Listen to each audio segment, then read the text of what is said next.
Hi everyone, I am here with a true story. This one is by Wanda McLean, and it is called 20 Years of Wondering.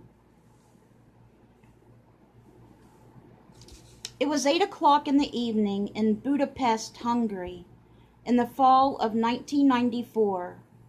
I just settled into my seat inside the sliding doors of the subway. It felt good to have a reprieve from the cold autumn air. I had 5 minutes to indulge my people-watching habit before my final stop. There was a pretty blonde woman with a sweet little girl sitting across from me. I thought, are you really a blonde or do you dye your hair? To my surprise, her voice interrupted my silent inquiry. Excuse me, do you speak English? She sounded American. Then to my greater surprise, she asked, Is your name Wanda? I desperately struggled to recognize this stranger. It's me, Cindy Larson, she said. My mind raced back to 1974 when I first met Cindy in high school. After that, we entered the same nursing program and went to our OB rotation together. Abortions had just become legal, but our nursing school avoided talking about it. We weren't even allowed onto the hospital floor where abortion patients were staying. One day, however, our nursing instructor led just the two of us, Cindy and me, into a secluded room. I could lose my job for showing you this, she said.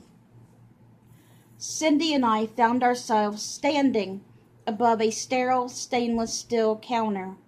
Lying in the middle was a little baby with her hand touching her cheek. Her mother had just had a saline abortion while 5 months pregnant, and this was her lifeless little girl. I could never have an abortion, Cindy exclaimed. It was a powerful and sad moment for the both of us. Cindy and I soon became friends. She told me she had a church upbringing, but had stopped attending since college. I began praying for her walk with the Lord. One day, the Lord gave me an opportunity to share my testimony with her during one of our lunch breaks. I admire you for your faith, she said, but I'm not ready to do that. I'm having a lot of fun right now. I continued to pray for her. One year we sat in a park and I shared the gospel with her again. Her response was warm, but no different than the last time. Thanks, but I'm not ready for this, she said.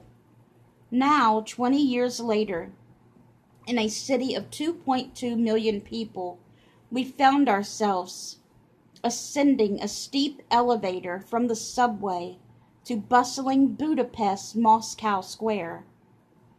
Out of all the places in the world, God put them together. There's no other answer. I told her that I was a missionary, and my purpose in Hungary was to tell people about the hope of Jesus. What are you doing in Budapest, Cindy? I asked on the elevator steps. My husband and I just arrived as new missionaries, she said. Wanda, I accepted Christ about 1 month after we last met. I've always wanted to find you and thank you for sharing the gospel with me. 1 week later, Cindy and I met at my favorite coffee shop, and she told me more of her story. She told me the sad news that she'd had 2 abortions after our time in nursing school. I could only imagine the torment she experienced after that, and yet this is what drew her into the forgiving arms of Jesus, where she experienced his redeeming peace.